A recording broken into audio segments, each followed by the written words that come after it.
It's interesting, isn't it, Jamie? Two sporting directors. We heard their roles are different, but they will work together. Frank's not new to it at all. But do you have any concerns about how it might work? Well, who has the final say?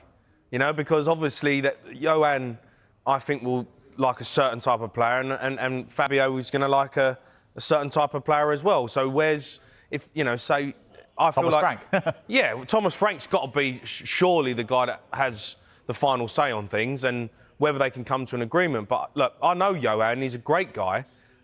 He knows his stuff. He's very data-driven. He's very, you know, like analytical about what he wants to achieve with a group of players and who he thinks fits the right. And you've seen that with players that he's brought in.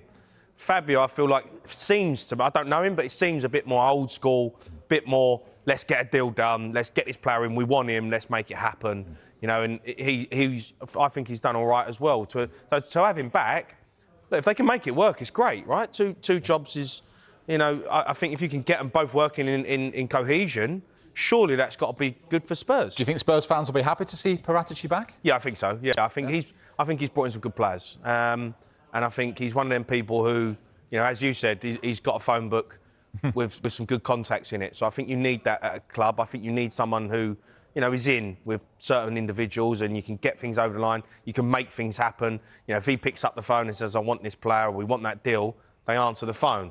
I don't know if Johan has got that or can do that, you know, but you know, having that experience with people and knowing people in the game in high places is an asset. And we heard recently, didn't we, that ENIC have announced £100 million of new investment. You would assume a lot of that will be directed towards strengthening the squad. Let's hope so. Where do they need to strengthen? Semenyo. Go and buy Semenyo. That's it. He is, for me... Answer to everything, is he? That's it. Antoine Semenyo. Semenyo is the player. He's the player that we should go and buy. For me, he's fantastic. Xavi Simons is having to play on the left. We want Xavi Simons playing in the middle. If you go and sign a Semenyo, I think then Tottenham are not far off being a really, really good side. Look, there's obviously places you can strengthen. Everyone wants to strengthen. Can we get another striker? Richarlison, Solanke, are they up to it? Are they good enough? Probably not. You know, but for me, if I look at one place and I go, that is a player that we need, that is a player who I want at Tottenham, Semenyo's top class. He's a player, isn't he? Yeah. I tell you what, let's take a little walk, Jamie. Come with me, because we're going to have a little look at... Get rid of me already, Jules. No, you're always welcome here. After you. So, Paratici's second spell, he was there for a couple of years beforehand. 16 new signings he brought in. Yeah. So we're going to have a little game of hit and miss. We'll go through all the new players he brought in. This is the first day. We're going to start with free transfers and loans, and you'll see the transfer fees increase as we go on. So let's start with Fraser Forster. Hit or miss? I mean, I think it's a miss. He hardly played. So, I mean, he's a free transfer. So I guess in that sense, you know, he's a backup. But I wouldn't say he was anything special. Even Perisic? Free transfer from Inter? I'd say a miss again. He had moments, but I just felt like he wasn't good enough for us. I mean, loan signings always a bit difficult, but Clement Longley, what impact did he have? No, he was a big miss. He was poor. I was expecting more from him from Barcelona. He wasn't good enough. Danjuma?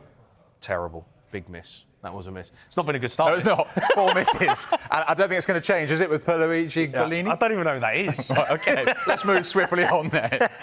Dejan Kulusevski, now come on. Yeah, that's a massive hit. It gets better. When we start actually, you know, paying some money for people, it says loan there, but we've ended up signing him permanently. Great player, and he's been a big loss to us. He's been injured. Now, Jed Spence, if we'd been stood here, I don't know, 12 months ago, might have gone down as a miss. But what do you say now? No, he's a massive hit. I mean, he's playing for England. You know, what a player. Fair play to him. He's stuck at it.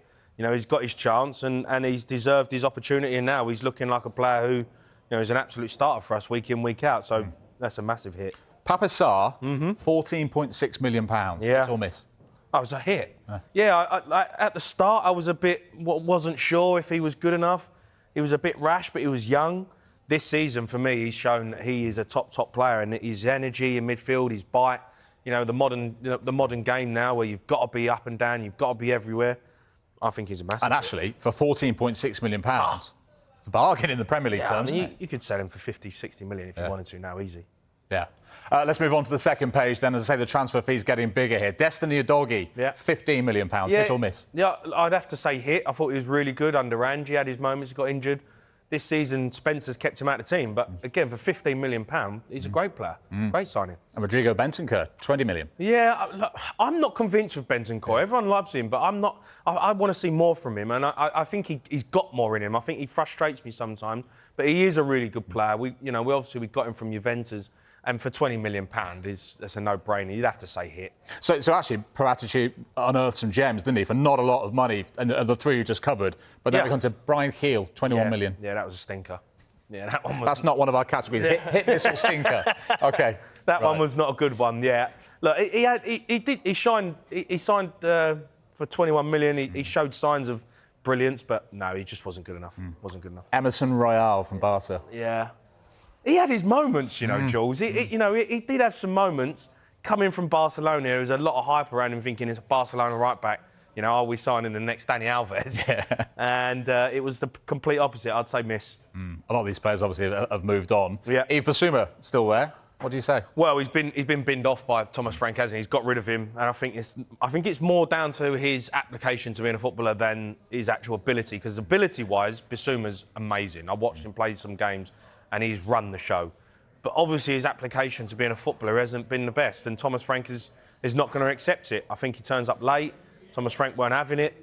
And I always think as a football player, if you're turning up late for a meeting or you're turning up late for training, well, you're going to turn up late for the cross. You're going to turn up late for when the ball goes in the 6-yard box and I need you there.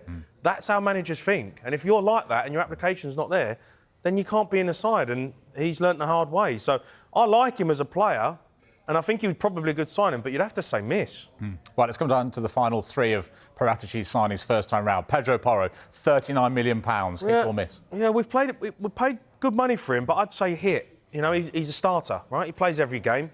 He's an absolute hit. Scores goals. He's a good player in the team. He can have some great games. Yeah, he can have his moments, but for £40 million, he's a top player. No question over the answer you're going to give for this one. Romero, £42 million. Probably one of the best signings we've made in the last 20 years. I mean, he's now the captain. What a player. I mean, you got Atletico Madrid trying to sign him for £70 million. We're not letting him go. That's what he means to this football club. World Cup winner, leader in the dressing room, born to be on a football pitch and lead a side. Probably one of the best centre-halves we've seen at Tottenham. Last name on the list there, and the most money spent by Paratici. £60 million to Everton for Richarlison. Hit or miss? Look, when we signed him, I think everyone believed that it was a good signing. He'd done a brilliant job at Everton, kept him in the Premier League. He was a one-man band. He's not produced. He's not produced at Not been helped by injuries, has he? No, injuries haven't helped, but when he's been fit... Look, he started the season OK this season. He's done all right, and I think he's probably starting. I would have to say, for what we spent for £60 million, it's a massive miss. It's a shame, because he's got some talent. So overall, in these 16 names we've seen that Paratici signed, are you reassured to have him back at your club? Yeah, I think, look, if you look at it and you go 50-50, I mean, I'd like to see what Man United's ones are. Do you know, like players they've brought in, how many of them have been hits? So I think, you're going to have some ones that don't work out. You're going to have players that, that fail to deliver. But I think over the course of what he's got, a lot of these players are starting in Tottenham's team now. And how many years are we on?